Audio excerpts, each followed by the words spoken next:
ચાલો બાળકો, હવે પાર્ટ 2 માં આપણે બે કામ કરવા છે. એક તો આ યુનિટના અઘરા શબ્દો, ટફ વર્ડ્સ, એને એના અર્થ સાથે અને ઉચ્ચાર સાથે નોંધી લઈએ, અને પછી આ યુનિટનો સારાંશ સમજી લઈએ, એનો સાર સમજી લઈએ.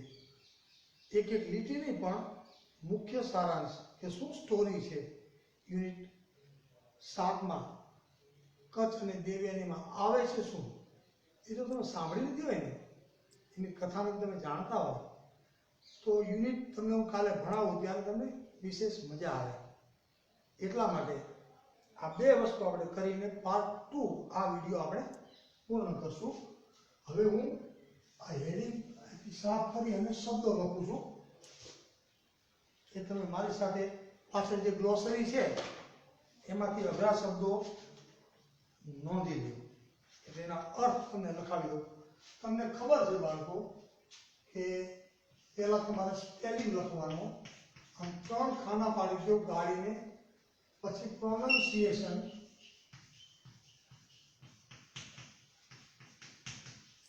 અને ત્રીજા ક્રમે મીનિંગ. આ પ્રમાણે ચાલો ઉપર જગ્યા વધે છે એટલે કચ્છ અને દેવયાની ભલે રહી, બરોબર. આ યુનિટનું નામ આપણે યથાવત રાખીએ છીએ. હવે જુઓ, પહેલો શબ્દ છે એમંગ્સ્ટ. તમે ઉચ્ચાર લખતા જાજો એટલે સમય ન બગડે. એમંગ્સ્ટ શબ્દ છે, એમંગ્સ્ટ, AMONGST, એમંગ્સ્ટ, થી ઘેરાયેલું. એમંગ પણ કહેવાય, કૌંસમાં લખ્યું છે, અને એમંગ્સ્ટ પણ કહેવાય. થી ઘેરાયેલું, ની વચ્ચે આવેલું અથવા થી ઘેરાયેલું. બીજો શબ્દ છે ડેમન. ડેમન શબ્દ હમણાં જ મેં તમને કીધો, દુષ્ટ અથવા તો રાક્ષસ અથવા તો અસુર, ડેમન. ત્રીજો શબ્દ છે વિકેડનેસ. વિકેડ એટલે બદમાશ, અને વિકેડનેસ એટલે દુષ્ટતા. વિકેડ એટલે દુષ્ટ, એનું નામ બને છે વિકેડનેસ એટલે દુષ્ટતા. બધા સ્પેલિંગ પણ તમારે યાદ રાખવાના છે. ત્યાર પછીનું સ્પેલિંગ છે MIGSTY, માઇટી. માઇટી એટલે શક્તિશાળી, શક્તિશાળી. ત્યાર પછીનું સ્પેલિંગ છે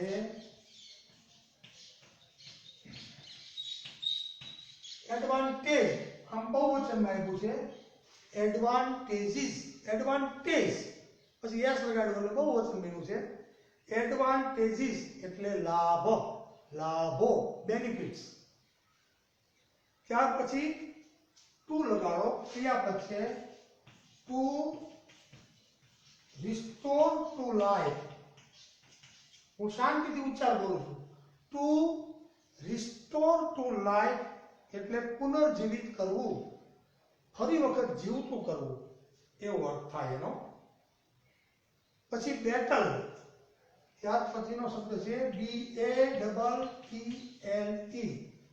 ઉચ્ચારમાં amongst, demon, wickedness, mighty, advantages, to restore to life અને બેટલ. બેટલ એટલે યુદ્ધ, બેટલ એટલે યુદ્ધ. પ્રોનન્સિએશન અને મીનિંગ એ તમે સાથે લખતા જાઓ તો થોડી સ્પીડ આવે. ત્યાર પછી શબ્દ છે, હું આ પાછો ઉપર લખું છું, ઝડપથી આપણે એને ક્લિયર કરી લઈએ. Short, SOUGHT. સીક ક્રિયાપદ છે SEEK. સીક એટલે શોધખોળ કરવી, પીછો કરવો, એવા અર્થમાં એનું ભૂતકાળ અને ભૂતકૃત શોર્ટ થાય છે. બાયનું કેમ બોટ થાય છે એમ. શોર્ટ નો અર્થ લખો ટ્રાય ટુ ફાઇન્ડ એવો અર્થ લખ્યો છે. શોધવાનો પ્રયત્ન કર્યો, ગોતી કાઢવાનો પ્રયત્ન કર્યો. ત્યાર પછી પણ ક્રિયાપદ છે, એમાં લખો અંડરટેક.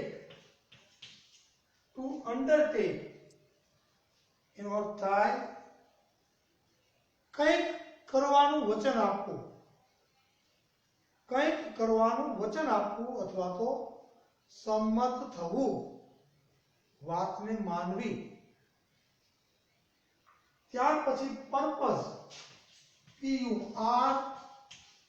PURPOSE, પર્પઝ એટલે હેતુ, પર્પઝ એટલે હેતુ.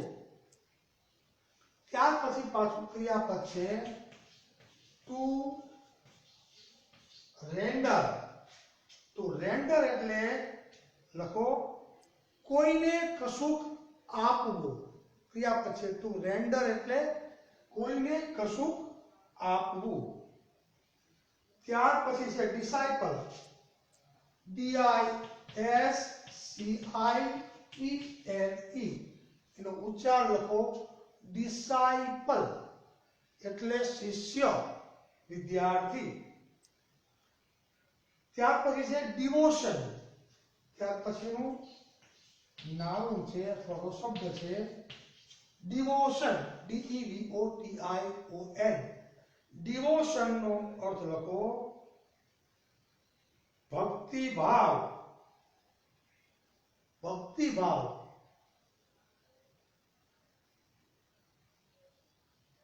ત્યાર પછી રેઇઝિંગ, RAISING,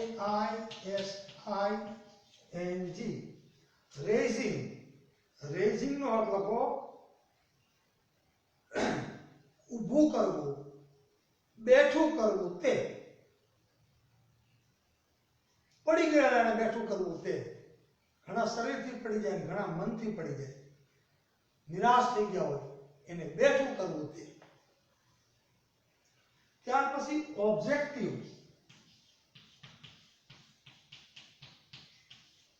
ઓબ્જેક્ટિવ નો અર્થ થાય લખો પર્પઝ. હમણાં આપણે આગળ લખ્યું ને પર્પઝ, પર્પઝ એટલે પણ હેતુ અને ઓબ્જેક્ટિવ એટલે પણ હેતુ. ત્યાર પછીનો સ્પેલિંગ લખો મિશન, MISSION,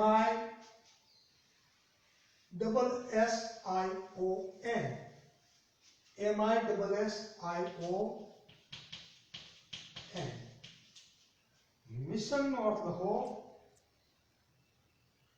કોઈને અપાયેલું ખાસ કામ,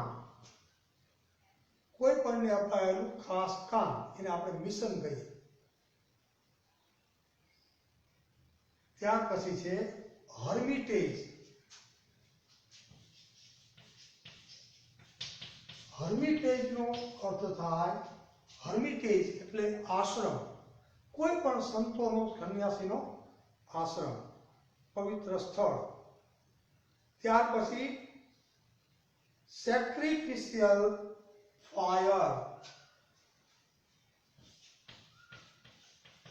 સેક્રિફિશિયલ ફાયર એનું ગુજરાતી પણ તમને આપ્યું છે હોમાગ્નિ, યજ્ઞ. સાદી ભાષામાં કહેવું હોય તો યજ્ઞ પણ થાય. ત્યાર પછી ક્રિયાપદ છે ટુ વન્ડર. તો વન્ડર નથી, યાદ રાખજો, WONDER તો વન્ડર, તો આશ્ચર્ય પામવું. પણ આ છે વન્ડર, WANDER. વન્ડર એટલે ભટકવું, આમ તેમ રખડવું કે ભટકવું એવો અર્થ થાય.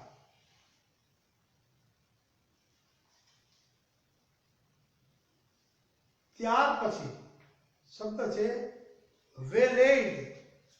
કેવો અર્થ છે વેલેડ? વેલેડ નો અર્થ થાય થોભી ગયો, ઊભો રહી ગયો. ત્યાર પછી રિવાઇવ. ક્રિયાપદ છે REVIVE, ટુ રિવાઇવ એનો અર્થ થાય સજીવન કરવું, જીવતું કરવું, સજીવન કરવું. પછી સમન્ડ, ત્યાર પછીનો શબ્દ છે SUMMONE,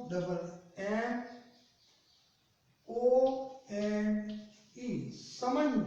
સમન પરથી ડી લાગ્યું એટલે સમન્ડ. સમન્ડ નો અર્થ થાય બોલાવ્યું. પછી ગ્રાઇન્ડિંગ, ગને કાપવાનું, GRIND અને DNDING, ગ્રાઇન્ડ પરથી ગ્રાઇન્ડિંગ. GRI આપણે ગ્રાઇન્ડર આવે ને એ જ શબ્દ છે ક્રિયાપદ. એનો અર્થ લખો પીસી નાખવું, પીસી નાખવું તે. પછી ડિસ્પેર, ત્યાર પછીનો શબ્દ છે, ત્યાર પછીનો અઘરો સ્પેલિંગ. આ સિવાયના ઘણા બધા સ્પેલિંગ આમાં તો અઘરા છે, પણ જેટલા મુખ્ય છે એટલા તો તમે જોતા જ જાજો. ત્યાર પછી છે ડિસ્પેર, DESPAIR. ડિસ્પેર એટલે નિરાશા, નિરાશા. અથવા ક્રિયાપદને અર્થમાં લઈએ એનું નાઉન પણ ડિસ્પેર થાય, પણ ટુ ડિસ્પેર કરો. અહીંયા ક્રિયાપદના અર્થમાં આપ્યું છે તો ટુ લગાડજો. ટુ ડિસ્પેર એટલે બધી આશા ગુમાવવી, આશા ગુમાવી દેવી. પછીનો શબ્દ છે, બે શબ્દો ભેગા છે, મેજિક સ્પેલ. મેજિક સ્પેલ એટલે જાદુઈ મંત્ર, એનો અર્થ તો તમને આપ્યો છે અંદર. પછી એસિસ, ASHES, એસિસ એટલે રાખ, એસિસ એટલે રાખ. પછીનો શબ્દ છે સ્લેઇન, SLAIN. સ્લેઇન એટલે મારી નાખ્યો, કિલ્ડ. બીજા શબ્દોમાં કહેવું હોય તો કિલ્ડ, સ્લેઇન. પછી ક્રિયાપદ છે પાછું, એ નોંધી લો, ટુ એક્ઝિસ્ટ.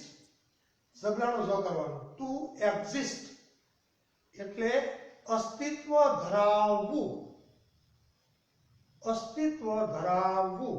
એક્ઝિસ્ટ રહેવું અથવા તો અસ્તિત્વ ધરાવવું.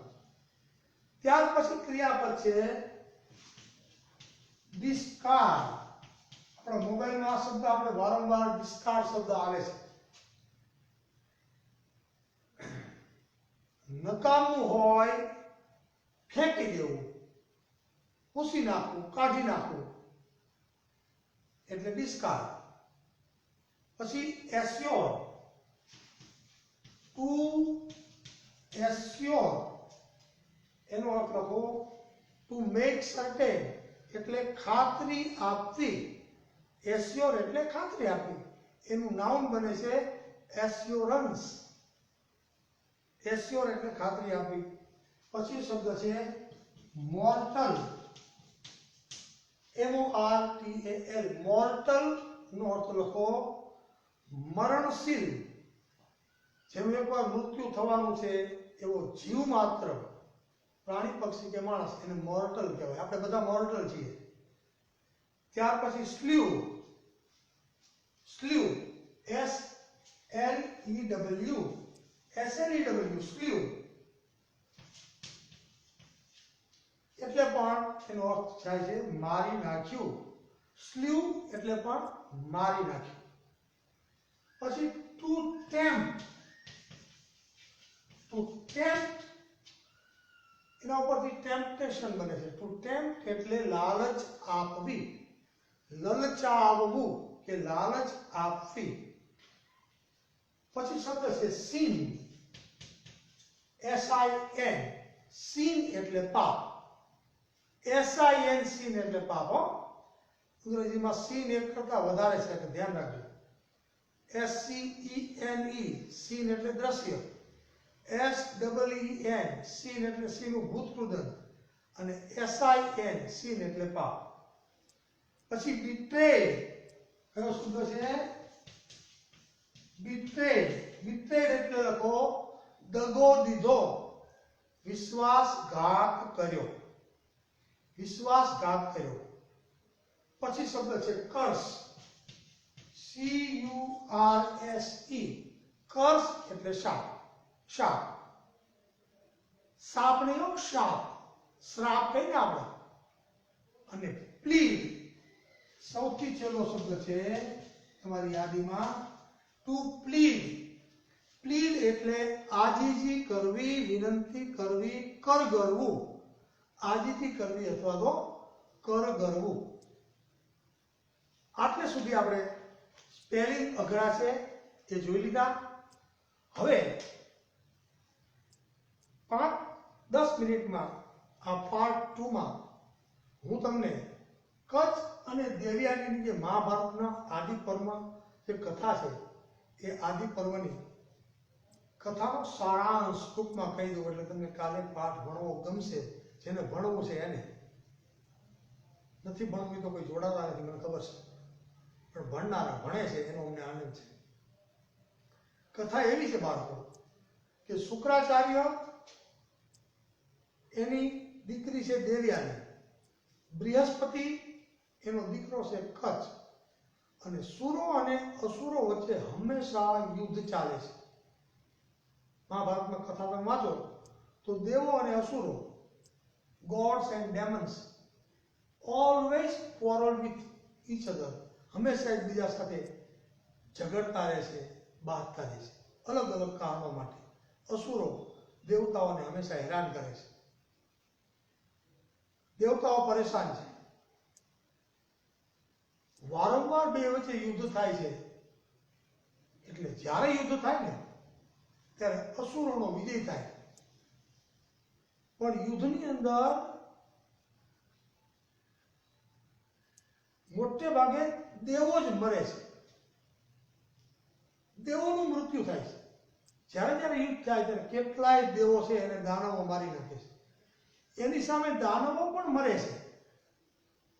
પણ દાનવોને લાભ શું છે કે દાનવોના પક્ષે શુક્રાચાર્ય છે અને દેવોના પક્ષે બૃહસ્પતિ છે.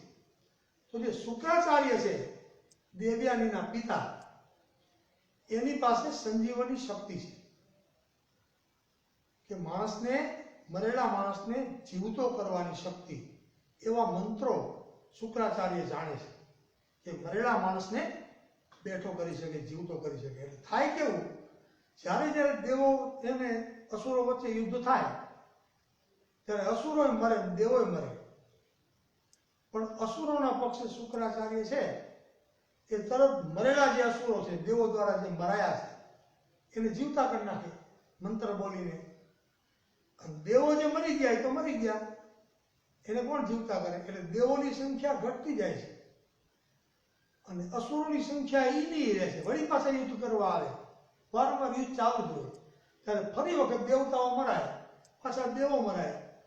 તો જે અસુરો છે એને શુક્રાચાર્ય પોતાની વિદ્યા વડે જીવતા કરે, કારણ કે એના પક્ષે છે. અસુરોની સંખ્યા ઘટે જ નહીં અને દેવોની સંખ્યા ઘટતી જ જાય.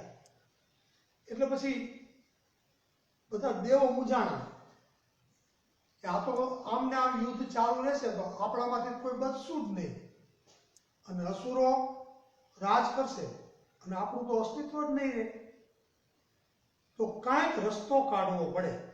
એ બધા દેવો સાથે મળી અને કચ્છના પિતા છે બૃહસ્પતિ, એની પાસે જાય છે. એને બધા વિનંતી કરે છે તમે કંઈક કરો, કારણ કે અમારા વચ્ચે અસુરો વચ્ચે યુદ્ધ થાય છે. ત્યારે શુક્રાચાર્ય સંજીવની વિદ્યા જાણે છે અને જેટલા અસુરો મરે એને એ પાછા પુનર્જીવિત કરે છે, એને જીવતા કરી નાખે છે. એટલે અસુરો તો જીવતા ને જીવતા રહે છે, એની સંખ્યા ઘટતી જ નથી. અને જે દેવતાઓ મરે છે એ તો જાય છે, દેવતાઓની સંખ્યા દિન પ્રતિદિન ઘટતી જાય છે. હવે કાંઈ નહીં કરીએ તો આપણું અસ્તિત્વ જોખમમાં છે. શુક્રાચાર્ય પાસે જઈ અને બૃહસ્પતિને કે તમે જાઓ અને શુક્રાચાર્ય પાસે જઈને વિદ્યા શીખો સંજીવની. તો બૃહસ્પતિ પોતે ના પાડે છે બૃહસ્પતિ એમ કહે છે કે તમારા દેવતામાંથી કોઈ એક દેવતા તૈયાર થાવ અને મારું નામ દઈને જાઓ, શુક્રાચાર્ય તમને સંજીવની વિદ્યા શીખવશે. દેવતા કોઈ જવા તૈયાર થતા નથી અસુરોના ડરથી. અને દેવતાઓ એવું સૂચન કરે છે બૃહસ્પતિને કે અમને મોકલવાની બદલે તમારો પુત્ર કચ્છ છે એને શુક્રાચાર્ય પાસે વિદ્યાર્થી બનીને, શિષ્ય બનીને મોકલો અને એ વિદ્યા શીખે, સંજીવની વિદ્યા શીખીને આવે તો પછી યુદ્ધ થાય ત્યારે જેમ શુક્રાચાર્ય અસુરોને પુનર્જીવિત કરે છે એમ કચ્છ દેવતાઓને પુનર્જીવિત કરે તો આપણે ક્યારે હાર ન થાય, પરાજય ન થાય, આપણું અસ્તિત્વ જોખમાય નહીં. તો બૃહસ્પતિ એમાં સંમતિ આપે છે, કચ્છને પૂછે છે. કચ્છ કે હું જઈશ અને કચ્છને બધા સાથે મળીને નિર્ણય કરે છે અને શુક્રાચાર્યના આશ્રમમાં એને સંજીવની વિદ્યા શીખવા માટે મોકલે છે. અને કચ્છ જાય છે. શુક્રાચાર્ય આદરથી એના આશ્રમમાં એનો સત્કાર કરે છે અને પૂછે છે તું તો બૃહસ્પતિનો દીકરો છે, તારા બાપુજી વિદ્વાન છે, તો તું કેમ મારી પાસે આવ્યો? એ તો તને બધું શીખવી શકે એમ છે. ત્યારે એ કચ્છ કહે છે કે સંજીવની વિદ્યા મારા પિતાજી નથી જાણતા. અને સાચું જ બોલી જાય છે, હું તમારી પાસે સંજીવની વિદ્યા શીખવા માટે આવ્યો છું, તમે મને શીખવશો? હું પૂર્ણ નિષ્ઠાથી તમારું શિષ્યત્વ સ્વીકારીને તમારા ચરણમાં બેસીને શીખીશ, તો તમે પ્રેમથી મને વિદ્યા શીખો. તો શુક્રાચાર્ય પ્રેમથી હા પાડે છે, એને શિષ્ય તરીકે સ્વીકારે છે, એના આશ્રમમાં રહે છે, આશ્રમનું બધું કામ સંભાળે છે, ગાયો ચરાવવા જાય છે, યજ્ઞના સમિત વીણી આવે છે. શુક્રાચાર્ય જે કામ છે એ કરે છે. ધીમે ધીમે કરતા શુક્રાચાર્યની જે પુત્રી છે દેવ્યાની, એને આ કચ્છ રાજકુમાર ગમી જાય છે. એકબીજાને ખેંચાણ થાય છે, એકબીજાને પરસ્પર સ્નેહની લાગણી જન્મે છે ખૂણી. કારણ કે દેવ્યાનીને કચ્છ ખૂબ જ પ્રિય લાગે છે, એનો દેખાવ ગમે છે, એની બુદ્ધિ ગમે છે અને કચ્છને દેવ્યાની ગમે છે અને એકબીજાના સ્નેહના તાતણે બંધાય છે. અને અસુરોને ખબર પડે છે કે કચ્છ તો આ વિદ્યા શીખવા ગયો છે અને જો શુક્રાચાર્ય એને સંજીવની વિદ્યા શીખવી દેશે તો એ બધા દેવતાઓને જીવતા કરવા માંડશે, તો મરાઈ જવું. ગમે એમ કરીને કચ્છને રોકવો જોઈએ અને કચ્છ જો વિદ્યા શીખી ગયો હોય તો કચ્છને મારી નાખવો જોઈએ. એટલે પેંતરા શરૂ કરે છે. કોણ? અસુરો. અસુરો શુક્રાચાર્યના આશ્રમની આસપાસ ફરે છે અને 3 વખત, કથા એવી છે 3 વખત કચ્છને મારી નાખે છે. પહેલી વખત મારી નાખે છે એટલે કઈ રીતે મારી નાખે છે એનું વર્ણન તમને પાઠ ભણાવીશ ત્યારે સમજાવીશ. ટૂંકમાં તમને કહું છું. મારી નાખે છે. દેવયાનીનું ધ્યાન જાય છે. દેવયાનીના પિતાજીને આજીજી કરે છે કે કચ્છને કોઈ પણ પ્રકારે જીવતો કરો, મને એના પ્રત્યે પ્રેમ છે, સ્નેહ છે. શુક્રાચાર્ય પોતાની સંજીવની વિદ્યા વડે એને જીવતો કરે છે. અસુરો બીજી વાર પાછી યોજના બનાવે છે, ફરી વખત કચ્છને જંગલમાં મારી નાખે છે. બીજી વખત પણ શુક્રાચાર્ય દેવયાનીના કહેવાથી એને જીવતો કરે છે. પછી અસુરો નક્કી કરે છે જેટલી વાર આપણે કચ્છને મારીએ છીએ, શુક્રાચાર્ય વારંવાર દેવયાનીના કહેવાથી એને સજીવન કરે છે. ત્રીજી વખત જ્યારે મારીએ ત્યારે એવી રીતે મારવો છે કે એને પુનર્જીવિત કરી જ ન શકાય. એટલે કચ્છને મારી નાખે છે અને કચ્છની જે રાખ હોય ને, રાખ, એનું શરીર બળી ગયા પછીની એ રાખ છે ને એને સોમરસમાં મેળવે છે. મદિરાપાન, પેલા મદિરાપાન ને સોમરસ પીતા બધા. અત્યારે આપણે દારૂ કહીએ છીએ, એ સોમરસ, મદિરા. એ મદિરાની અંદર, વાઇનની અંદર એ જે કચ્છની રાખ હોય છે, શરીર બળ્યા પછીની રાખ, એ વાઇનમાં ભેળવી દે છે અને એ સોમરસ અસુરો શુક્રાચાર્યને પીવડાવે છે. કથા એવી છે કે રાખની સાથે જે કચ્છ છે એ શુક્રાચાર્યના પેટમાં વહી જાય છે અને પછી આશ્રમમાં દેખાતો દેવ્યાની ગાંડી થાય છે. દેવ્યાનીના પિતાને કહે છે કચ્છ છે ક્યાં, કચ્છને સજીવન કરો. અને દેવતાઓ એવો આઈડિયા કર્યો કે આ વખતે તો શુક્રાચાર્ય ગમે એમ કરશે તોય આને જીવિત કરી શકશે નહીં. પછી દેવયાની બહુ આજીજી કરે છે, પિતાજી તમે ગમે એમ કરો. ત્યારે શુક્રાચાર્ય આજીજી કરીને પુત્રીને કહે છે કે બેટા મારા શરીરમાં ધીમેથી કચ્છ એના પેટમાંથી બોલે છે. શુક્રાચાર્યને કહે છે હું તમારા પેટમાં છું, તમે જે સોમરસ પીધો એની અંદર જે રાખ નાખી એની અંદર એના થ્રુ હું તમારા પેટમાં પ્રવેશી ગયો છું. તો શુક્રાચાર્ય કહે છે કે હવે હું તને જીવિત કરી શકું નહીં, કારણ કે તું મારા અંગમાં છો. હું તને જીવિત કરું અને કાં હું જીવિત રહું, કાં મારે મૃત્યુ પામવું પડે કાં તારે મૃત્યુ પામવું પડે. દેવયાની કહે છે કે તમે બેય બચવા જોઈએ, તમે એકેય મરો એ મને પોસાતી વાત નથી.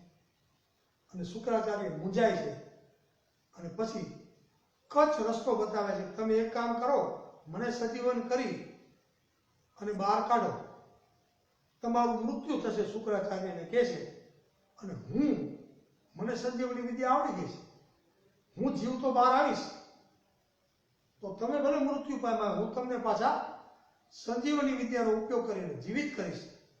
અને પછી એવું કરે છે, શુક્રાચાર્યને શરીરમાંથી બહાર કાઢે છે અને શુક્રાચાર્ય મૃત્યુ પામે છે. અને પછી કચ્છ છે એ સંજીવની મંત્ર બોલીને એના ગુરુને શુક્રાચાર્યને પાછા જીવતા કરે છે. આમ બે જીવતા થઈ જાય છે અને સંજીવની વિદ્યા કચ્છ શીખી ગયો છે. પછી ગુરુની આજ્ઞા માંગે છે કે હવે હું જાઉં છું મારા ઘેર. શુક્રાચાર્ય એને હા પાડે છે પણ દેવયાની એને અટકાવે છે. ચલો આ પાઠનો અંત ભાગ. દેવયાની કહે છે હું તમને નહીં જવા દઉં, મને તમારા પ્રત્યે અતિશય લાગણી છે, સ્નેહ છે, પ્રેમ છે, મારે તમારી સાથે લગ્ન કરવા છે. આટલો સમય મેં તમને બચાવ્યા, તમને સાચવા, હવે તમે મને છોડીને જતા રહ્યો એવું કેમ ચાલે? એવું સ્વાર્થી ન બનતા. ત્યારે કચ્છ એને સમજાવે છે કે હું તારા પિતાજીના પેટમાંથી પ્રગટ થયો એટલે હું તારો ભાઈ કહેવાય. તને મારા પ્રત્યે પ્રેમ છે, લાગણી છે, એવી જ લાગણી અને પ્રેમ મને પણ તારા પ્રત્યે છે, પણ ભાઈ તરીકેની, બીજી કોઈ નહીં. હું તારી સાથે લગ્ન ન કરી શકું.